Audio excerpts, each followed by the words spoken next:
Hello everyone, आज है हमारा क्लास 12th का नेक्स्ट लेक्चर और इस लेक्चर के अंदर हम स्टडी करेंगे डिवीजन एंड जर्नल एक्सपेरिमेंट। अब देखो, डिवीजन एंड जर्नल एक्सपेरिमेंट को स्टडी करने से पहले इससे रिलेटेड एक बहुत ही खूबसूरत स्टोरी है जिसमें लक और हार्डवर्क किस तरह से कंबाइन होकर रिजल्ट लेके आते हैं। ये एक तरह से उसका बहुत ही ब्यूटीफुल सा एग्जाम्पल है। तो जिसको डायरेक्ट एक्सपेरिमेंट करना वो इसका कुछ पार्ट स्किप कर सकता है, बाकी बहुत ही इंटरेस्टिंग स्टोरी है।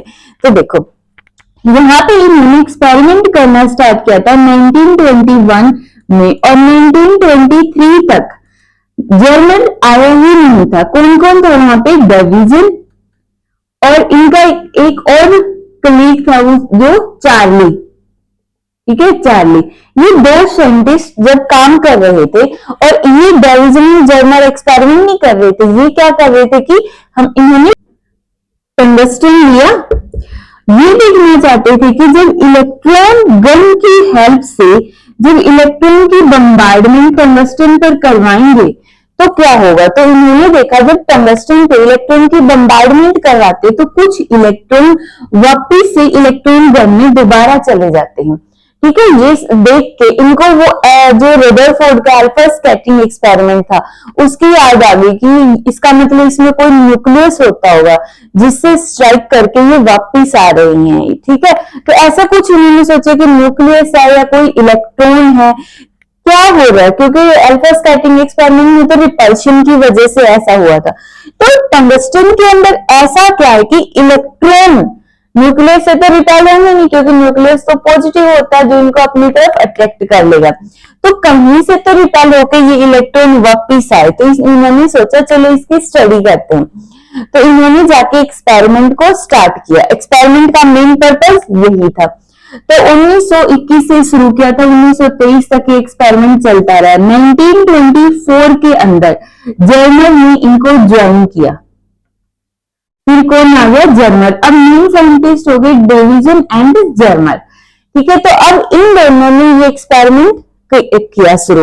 इनका जो एक्सपेरिमेंट था स्टार्टिंग में वो भी यही था। अब भी ये इसी टॉपिक पे काम कर रहे थे। ठीक है, मतलब ये पीएचडी कर रहे थे और पीएचडी वैसे भी 5-6 साल के अंदर होती है। तो यहाँ पे ये अभी तक अपना कर रहे थे। बट इस स्टोरी को सुनने से पहले ये ध्यान रखो कि जो डी ब्रोगली है, डी ब्रोगली हाइपोथेसिस है, अभी तक इनको इसके बारे में कुछ भी नहीं पता। डी ब्रोगली हाइपोथेसिस ने क्या बताया था कि कोई भी पार्टिकल अगर मूव कर रहा है तो उसके साथ एक वेव एसोसिएटेड होती है जिसको हम बोलते हैं मैटर वेव या डी ब्रोगली वेव।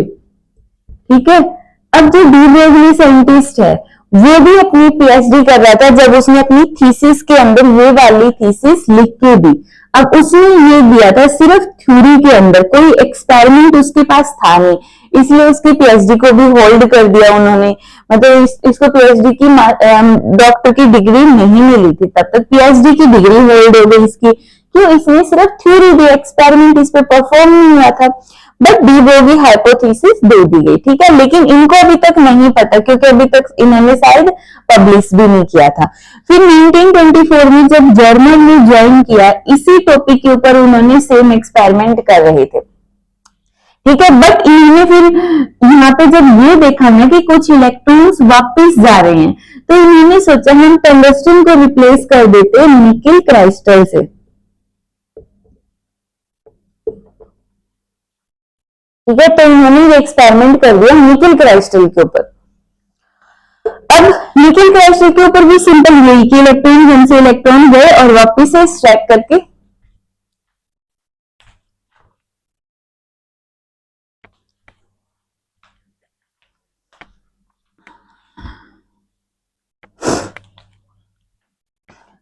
तो उन्होंने देखा कि निकेल क्राइस्टल के अंदर भी इलेक्ट्रॉन उसके ऊपर स्ट्राइक हुए और वापिस से बाउंस बैक करके क्या इलेक्ट्रॉन गन में वापिस आ रही है।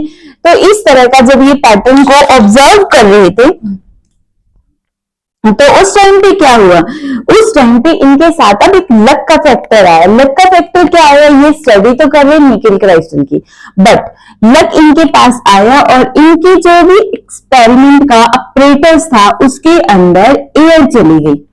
वो एक वैक्यूम चैम्बर था जो जहां पे ये एक्सपेरिमेंट कर रहे थे, और उसके अंदर गलती से एयर चली गई। अब ये जो एयर में इनका लक था, जो इनकी पीएचडी को या इनकी थीसिस को अप्रूव करवाएगा, देखो, और इनको भी नोबेल प्राइज दिलवाएगा, ये किसने, इस एयर ने। तो इस एक्सपेरिमेंट का जो लक है ये एयर है।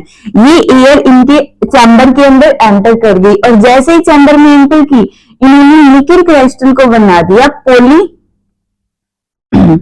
क्राइस्टलाइन स्ट्रक्चर बना दी। पॉली क्राइस्टलाइन में क्या होता है, निकिल का एक क्राइस्टल में बहुत सारे क्राइस्टल्स का कॉम्बिनेशन हो जाता है, मतलब वहां पे जो क्राइस्टल है वो पॉली फॉर्म में आ जाते, अलग अलग फॉर्म के अंदर कंबाइन हो जाते। तो यहाँ पे निकिल का पॉलीक्रिस्टलाइन स्ट्रक्चर बन गया है। पॉलीक्रिस्टलाइन स्ट्रक्चर बनने के बाद अब इनको तो नहीं पता था कि इसकी वजह से हुआ क्या हुआ, यहाँ पे कि निकिल क्रिस्टल के ऊपर एक ऑक्साइड की लेयर आ गई। ये बना कैसे था, एक्चुअली एयर की वजह से इस पे ऑक्साइड की लेयर आ गई थी, और इस ऑक्साइड की लेयर को रिमूव करने के लिए इन्होंने निकिल क्रिस्टल को रख दिया ओवन में at a very high temperature. ठीक है, जब इतनी हाई टेम्परेचर पे रखा तो उसकी वजह से निकिल क्रिस्टल की जो स्ट्रक्चर है वो डिस्टॉर्ट हो गई और बन गया पॉलीक्रिस्टलाइन। अब ये जो दिखने में वो तो सेम ही है, तो दिखने में कोई डिफरेंस लगा नहीं, तो इन्होंने ये एक्सपेरिमेंट परफॉर्म करते करते अब ये आ गए 1925 के अंदर। देखो, स्टार्ट किया था 1921 में टंगस्टन से, फिर टंगस्टन की जगह निकिल क्रिस्टल यूज किया। निकिल क्रिस्टल के बाद फिर यहाँ पे जर्मल आ चुका था, और जर्मल के टाइम पे फिर एयर एक्सीडेंटली अंदर चली गई और यहाँ पे पॉलीक्रिस्टलाइन बन गया। 1925 में जब इन्होंने पॉलीक्रिस्टलाइन पर सेम एक्सपेरिमेंट किया, इलेक्ट्रॉन गन से इलेक्ट्रॉन की बम्बार्डमेंट की, तो इनको दिखाई दिया अनएक्सपेक्टेड एंड अनकोरिलेटेड पीक्स या कर्व्स। ठीक है, इनको अनएक्सपेक्टेड एंड अनकोरिलेटेड पीक्स दिखाई दे। अब यहां से ये इनकी सक्सेस तो थी, ठीक है, बट इनको खुद को ही नहीं पता था ये इनकी सक्सेस है, क्योंकि यहाँ पे जो पीक्स थी ना जो इन्होंने ऑब्जर्व की, वो पीक्स कुछ सिमिलर थी जो ब्रैग्स का एक्सरे डायफ्रेक्शन था। ब्रैग्स ने जब एक्सरे डायफ्रेक्शन के ऊपर एक्सपेरिमेंट किया था, वहां से जो पीक्स आई थी, तो इनकी जो पीक्स थी लगभग कुछ मिलती जुलती थी। ठीक है, अनएक्सपेक्टेड थे, मतलब इन्होंने एक्सपेक्ट भी नहीं किया था। अनकोरिलेटेड थी, जो डाटा इनके पास अवेलेबल था उससे कहीं ना कहीं मैच नहीं हो रही थी, बट पीक्स मिली, मतलब कुछ इनको सक्सेस मिली कि पीक्स कैसे आ सकती है, वेव की तरह कैसे बिहेव कर सकता है, क्योंकि पार्टिकल एक वेव की तरह बिहेव करेगा, इनको अभी तक पता ही नहीं था। ठीक है, बट फिर भी इनको लगा कि ऐसे पीक्स आ गई तो मतलब क्या इलेक्ट्रॉन पार्टिकल की तरह बिहेव कर गया, बट फिर भी इन्होंने इस एक्सपेरिमेंट के ऊपर इतना टाइम दिया था, फिर इन्होंने थोड़ा सा ब्रेक लिया, और उस ब्रेक के अंदर अब आगे की स्टोरी शुरू होती है कि यहाँ पे ये एक्सपेरिमेंट एक्चुअल में हुआ क्या। तो देखो, अब उस ब्रेक के अंदर जो डेविसन सर है वो अपना एक कॉन्फ्रेंस अटेंड करने गए ब्रिटिश के अंदर। ठीक है, कहां पे, ब्रिटिश में एक कॉन्फ्रेंस अटेंड करने गए। उस कॉन्फ्रेंस के अंदर इन्होंने देखा मैक्स बॉर्न, जो ये मैक्स बॉर्न साइंटिस्ट है, वो एक लेक्चर दे रहे थे, और उस लेक्चर के अंदर उन्होंने डेविसन की पीक्स ली। इसकी डेविसन की, डेविसन ने जो इलेक्ट्रॉन गन वाला एक्सपेरिमेंट किया था प्लेटिनियम में, और उसकी अनएक्सपेक्टेड और अनकोरिलेटेड बीम से, मतलब टंगस्टन पे तो कर रहे थे, साथ में उन्होंने प्लेटिनम पे भी किया था 1923 में, और उसकी जो पीक्स थी ना, डायफ्रेक्शन पीक्स, उनको बिना उनके अवेयरनेस के मैक्स बॉर्न ने अपने लेक्चर में यूज करके डी ब्रोगी को सही प्रूव कर दिया। समझ आया कि ये बस बाई चांस ऐसे ही कॉन्फ्रेंस अटेंड करने के लिए गए। वहां पे जो मैक्स बॉर्न साइंटिस्ट है उन्होंने डेविसन सर की ही, जो उन्होंने 1923 के अंदर डायफ्रेक्शन की कुछ पीक्स दी थी, चाहे वो अनएक्सपेक्टेड और अनकोरिलेटेड ही क्यों ना हो, बट फिर भी उन्होंने वो पीक्स दी थी। तो उन्हीं पिक्स को पब्लिश कर दिया, उन्हीं पिक्स को जो डाइजन ने पब्लिश किया था, तो उनका यूज करके मैक्स बोर्न ने कहा कि डी ब्रोगी सर बिल्कुल सही है। मतलब इनकी भी पीएचडी रुकी हुई थी ना, इसका प्रूफ नहीं था, तो इन्होंने इसको भी वेरीफाई कर दिया था कि ये डी ब्रोगी ने जो कहा बिल्कुल सच है। तो यहाँ पे डाइजन सर को लगा कि है तो ठीक, नहीं तो ऐसा भी कुछ होता है कि मैटर पार्टिकल की तरह बिहेव कर जाता है। फिर तो इनका जो एक्सपेरिमेंट था, इन्होंने तो जस्ट बोला था। मैक्स बोर्न सर का नाम क्यों नहीं आता है बुक्स में, क्योंकि इन्होंने डाइजन सर की ये पिक्स का यूज करके बोल दिया था कि बिहेव करेगा। उनको बिल्कुल अच्छे से एक्सपेरिमेंटली दिखाया फिर डाइजन सर ने। अब जैसे ही इनको ये पता चला दूसरा लक काम है, पहला लक था इनकी एयर एंटर कर गई थी, दूसरा लक कि ये ब्रिटिश के अंदर कॉन्फ्रेंस अटेंड करने के लिए गए, और फिर आया इनका वापस जाके 1926 या 1927 के अंदर इन्होंने अगेन एक सिंगल निकिल क्रिस्टल लिया। पहले तो इनकी पॉलीक्रिस्टलाइन स्ट्रक्चर बन गई थी ना, तभी इनकी जो पीक्स में थोड़ी सी वेरिएशन आ रही थी। अब इन्होंने सिंगल निकिल क्रिस्टल के ऊपर एक्सपेरिमेंट किया, प्लस जो भी इनका वैक्यूम चैम्बर है उसको बिल्कुल टाइटली क्लोज कर दिया, और जो भी ऑपरेटर्स है उनको थोड़ा सा अपग्रेड किया। उसके बाद जब इन्होंने दोबारा एक्सपेरिमेंट परफॉर्म किया, तो तब इनको जो अभी हम एक्सपेरिमेंट पढ़ेंगे वो एक्सपेरिमेंट इन्होंने परफॉर्म किया था, और जिसके थ्रू इन्होंने बोल दिया।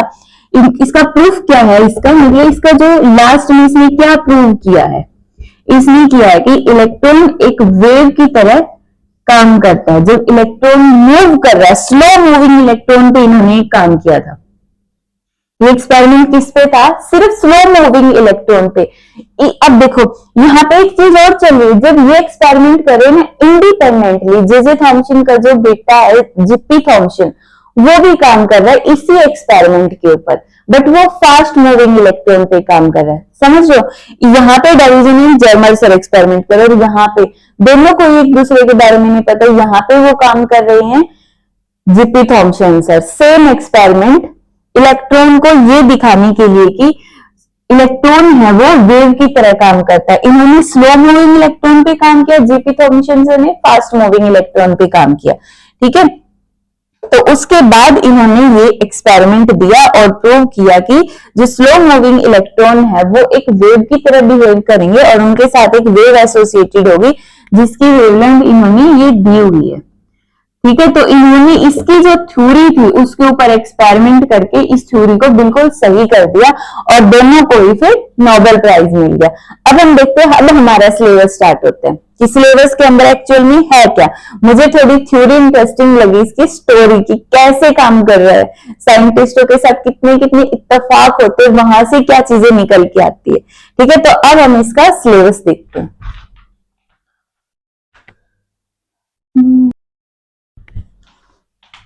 देखो अब हमारा सिलेबस वाला टॉपिक स्टार्ट होता है।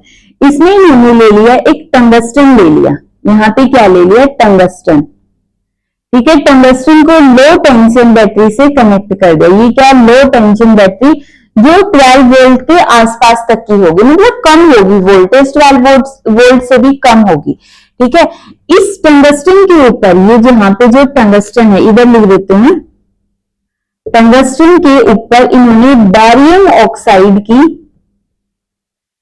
लेयरिंग कर दी, मतलब बेरियम ऑक्साइड की एक लेयर चढ़ा दी। ये टंगस्टन है और इसके ऊपर बेरियम ऑक्साइड की लेयर चढ़ा दी। क्यों, क्योंकि बेरियम ऑक्साइड का वर्क फंक्शन होता है लो, और यहां से इलेक्ट्रॉन गन की तरह इलेक्ट्रॉन को बाहर निकालेगा। इलेक्ट्रॉन गन की तरह ही इलेक्ट्रॉन को बाहर निकालेगा। तो यहां से जब इन्होंने टंगस्टन के ऊपर बेरियम ऑक्साइड की लेयर रखी, तो उसके बाद यहां से बहुत सारे इलेक्ट्रॉन्स बाहर निकलेंगे। मतलब इलेक्ट्रॉन्स अभी तक रैंडम है और स्लो मूविंग इलेक्ट्रॉन है। यहाँ पे इंपॉर्टेंट क्या है, ये जो एक्सपेरिमेंट परफॉर्म किया गया वो स्लो मूविंग इलेक्ट्रॉन के ऊपर किया गया, और उन इलेक्ट्रॉन को फिर इलेक्ट्रॉन गन की हेल्प से एक्सेलरेट करवा दिया गया। वर्ड याद है, एक्सेलरेट हो रहे हैं। ठीक है, कांस्टेंट वेलोसिटी से मूव नहीं करे, वो एक्सेलरेट हो रहे, तभी तो उनके साथ एक्सेलरेटिंग पार्टिकल के साथ एक वेव जुड़ जाती है। ठीक है, बाकी ये एक्सपेरिमेंट स्लो मूविंग इलेक्ट्रॉन पे था और जिप्पी थॉम्सन का फास्ट मूविंग इलेक्ट्रॉन पे। ठीक है, तो यहाँ पे फिर इन्होंने आगे क्या रखा, इसको इन इलेक्ट्रॉन्स को एक्सीलरेट करने के लिए एक सिलेंडर रख दिया। ठीक है, अब यहां से डायग्राम ना सारी बुक्स के अंदर अलग अलग है। ठीक है, इस का जो डायग्राम है ये मोस्टली हर एक बुक के अंदर थोड़ा सा डिफरेंट देखने को मिलेगा, तो कोई प्रॉब्लम नहीं। यहाँ पे इन्होंने क्या किया, इसको एक हाई टेंशन बैटरी से कनेक्ट कर दिया। ये हमारे पास रियोस्टेट हो गया, और इसको एक हाई टेंशन बैटरी से कनेक्ट करके पॉजिटिव पोटेंशियल प्रोवाइड कर दे। इसको कहां पे रखा है, पॉजिटिव पोटेंशियल के ऊपर, और ये किसकी तरह काम करेगा, इलेक्ट्रॉन गन की तरह। सिर्फ ये इलेक्ट्रॉन गन की तरह काम नहीं करेगा, ये पूरा सिस्टम इसका और इसका ये मिलकर इलेक्ट्रॉन गन का काम करेंगे। हाई टेंशन बैटरी दे दी है। रियोस्टेट का यूज क्या है, यहाँ पे इसका यूज होगा वोल्टेज को वेरी करवाना, टू वेरी वोल्टेज। इसका यूज क्या है रियोस्टेट का, इस वोल्टेज को जो कि इन्होंने लगभग कितनी लगा लो, जो हमारा एक्सपेरिमेंट है वो परफॉर्म हो जाएगा 54 वोल्ट पे, तो 68 या 70 वोल्ट तक ले लो। मतलब एक हाई टेंशन बैटरी यूज कर दो, जरूरी नहीं 68 हो, वो 70 वोल्ट या 80 वोल्ट तक की भी हो सकती है। हमारा जो एक्सपेरिमेंट है वो परफॉर्म हो गया था 54 वोल्ट पे। ठीक है, बट इन्होंने पीक्स तो 68 वोल्ट पे भी ली थी। ठीक है, तो ये समझ सकते हो हाई टेंशन बैटरी मतलब थोड़ी हायर वोल्टेज की बैटरी, इसकी तरह लो टेंशन बैटरी नहीं है। और इसको पॉजिटिव पोटेंशियल दिया ताकि इलेक्ट्रॉन को अट्रैक्ट करके उनको एक फाइन लाइन के अंदर आगे सेंड करे। मतलब इस इलेक्ट्रॉन गन के अंदर ये वाले जो ऐसे दिख रहे हैं ये होल नहीं है, इसके अंदर छोटा सा होल है जिसमें से इलेक्ट्रॉन निकल के, ठीक है, कहां पे जाएंगे, एक निकल क्रिस्टल के ऊपर फॉल होंगे। ठीक है, निकल क्रिस्टल। अब ये क्रिस्टल हमने ऐसे क्यों लिया, देखो इसको ऐसे नहीं हमने अगर सिंपल स्ट्रेट कर दोगे तो तुमने केमिस्ट्री के अंदर क्रिस्टलाइन स्ट्रक्चर्स पढ़ी होगी। क्रिस्टलाइन स्ट्रक्चर्स में तुम ये देखते होगे कि कोई भी एटम है उसके अंदर कुछ एटॉमिक प्लेन्स होते हैं। वो प्लेन्स इस तरह से जहां पे एटम्स एक पर्टिकुलर डिस्टेंस पर, इंटर एटॉमिक डिस्टेंस पर रखे होते हैं ना, ये वाली चीज केमिस्ट्री में पढ़ते हो ना, तो यहाँ पे इसके जो प्लेन्स है जरूरी तो नहीं है ना कि वो 90 के डिग्री के ऊपर हो। मान लेते कि वो किसी एक पर्टिकुलर एंगल पे हो गया, उसका स्पेशल केस हो जाएगा कि ये 90 डिग्री का एंगल बना है। ठीक है, मतलब समझ गए होगे कि जो ये इलेक्ट्रॉन गिर रहे हैं मे बी इसके ऊपर ये इलेक्ट्रॉन ऐसे गिरे, या फिर दूसरा केस है मे बी इसके ऊपर इलेक्ट्रॉन ऐसे गिर के एक पर्टिकुलर एंगल बनाए। तो ये पर्टिकुलर एंगल की जगह अगर मैं 90 पुट कर दूंगी तो ये सीधा वाला केस बन जाएगा। ठीक है, तो इसका स्पेशल केस है। हमने एक जनरल केस कंसीडर कर लिया कि जो लाइट फॉल हो रही है वो किसी पर्टिकुलर एंगल पे फॉल हो रही है। अब इलेक्ट्रॉन गन को तो हम टेढ़ा कर नहीं सकते, इसलिए हमने क्या किया, निकल क्रिस्टल को टेढ़ा कर दिया, या फिर तुम बोल सकते हो कि निकल क्रिस्टल को भी सीधा रखना तो इसके अंदर जो ये एटॉमिक प्लेन्स हैं उनको टेढ़ा कर दो। ठीक है, मैं दोनों बना के दिखा रही हूं, या तो एटॉमिक प्लेन्स को टेढ़ा कर दो, इसके जो ये प्लेन्स है ये ही टेढ़ा हो गया। अब ठीक है, ये कुछ ऐसे बन गई। ठीक है, और वरना तो बहुत ही कंफर्टेबल है कि तुम क्रिस्टल को ही टेढ़ा कर दो। अब इसके जो एटॉमिक प्लेन्स होंगे वो सीधे रहेंगे ऐसे। ठीक है, अब जो इस पे लाइट फॉल हुई उस लाइट का और इसके प्लेन्स का जो एंगल होगा थीटा, इसको हम बोलते हैं ग्लेंसिंग एंगल। ग्लेंसिंग एंगल, ठीक है, इसको हमने बोला एंगल ऑफ ग्लेंसिंग। यहां से जो लाइट है वो डिफ्रैक्ट हो गई, मतलब इलेक्ट्रॉन की जो बीम है निकल क्रिस्टल के एटम पे गिरी और वहां से स्कैटर हो गई, और इस एंगल को बोलते हैं स्कैटरिंग एंगल, और ये एंगल भी एंगल ऑफ ग्लेंसिंग होगा थीटा। थीटा थीटा, और ये स्कैटरिंग एंगल। और यहां से एक रोटेबल डिटेक्टर लगा हुआ है, रोटेबल डिटेक्टर जो रोटेट होता रहता है, इसको कहीं पर भी तुम ऐसे रोटेट करवा सकते हो। और इस डिटेक्टर की एक खास बात है कि इसको जब डिजाइन किया गया ना तो इसको इस तरीके से डिजाइन किया गया कि इसके अंदर सिर्फ स्कैटर्ड इलेक्ट्रॉन ही एंटर कर सकते हैं, तो ये कैप्चर ही किसको करेगा, स्कैटर्ड इलेक्ट्रॉन को। अगर कोई ऐसे रैंडमली इलेक्ट्रॉन आ गया तो उसको ये दिखाएगा ही नहीं, तो इसकी डिजाइनिंग बहुत गजब की है, ठीक है। तो यहां से उस अब ये फाई क्या होगा यहाँ पे, स्कैटरिंग एंगल, स्कैटरिंग एंगल, ठीक है। तो अब देखो, जब इन्होंने ये एक्सपेरिमेंट किया, डिटेक्टर को रोटेट करवा के देखा, तो अब तक यहाँ पे इनको नहीं पता कि जो इलेक्ट्रॉन है वो एक वेव की तरह काम करते हैं, इनको बिल्कुल भी आइडिया नहीं था जब इन्होंने स्टार्टिंग में परफॉर्म किया, फिर बाद में पता चला था, ठीक है। बट अभी के लिए हम देख रहे कि ये सरप्राइज होंगे कि किस तरह से इलेक्ट्रॉन एक वेव की तरह काम कर रहा है।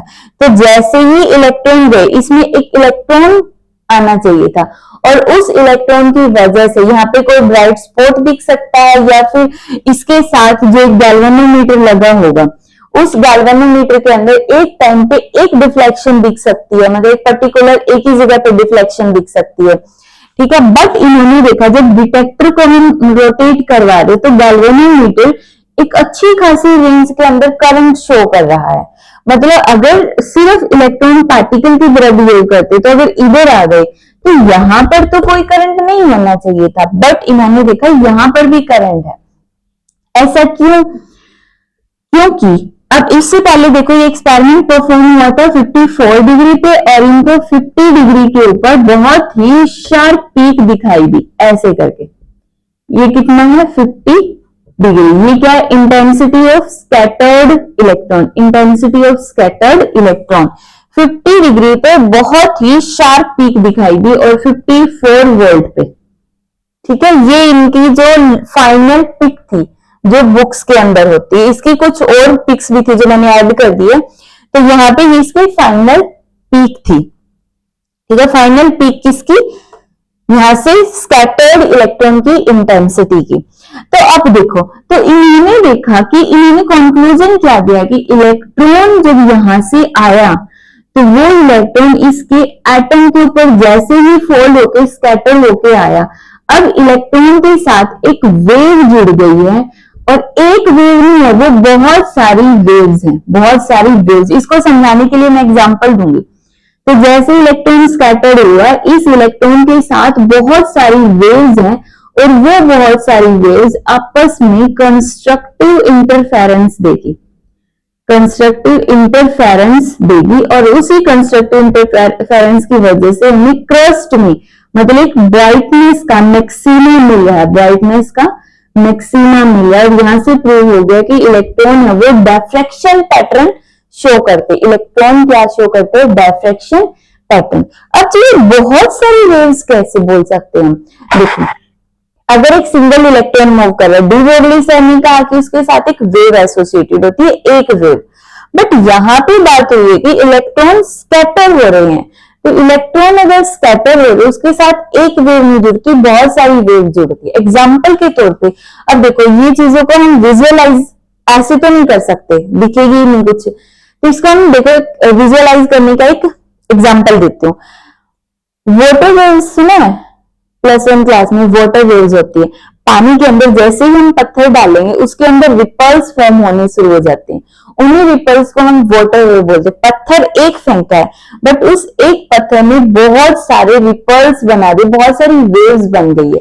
यहाँ पे भी कुछ ऐसा ही हो रहा है कि इलेक्ट्रॉन गया, जैसे पत्थर गया, स्टोन गया और वाटर के पार्टिकल के साथ स्ट्राइक किया, जैसे ही स्ट्राइक किया बहुत सारी रिपल्स, बहुत सारी वेव्स बन गई। यहाँ पे भी सिमिलरली इलेक्ट्रॉन निकल क्रिस्टल के साथ स्ट्राइक किए, और स्ट्राइक करने के बाद उसके अंदर बहुत सारी वेव्स बन गई।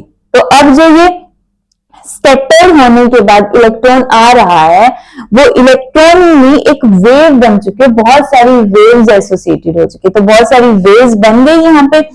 अब बहुत सारी वेव्स ने दिया कंस्ट्रक्टिव इंटरफेरेंस, और कंस्ट्रक्टिव इंटरफेरेंस ने क्या प्रूव कर दिया कि इलेक्ट्रॉन है वो डिफ्रैक्शन पैटर्न शो करते हैं, ठीक है। ये तो था हमारा इसका डाइवर्जन इन जर्मर का एक्सपेरिमेंट, जो अभी तक पूरा नहीं हुआ, इसकी थ्योरी को मैंने इधर लगा दिया था, ठीक है। तो अब ना नोट डाउन कर लेना।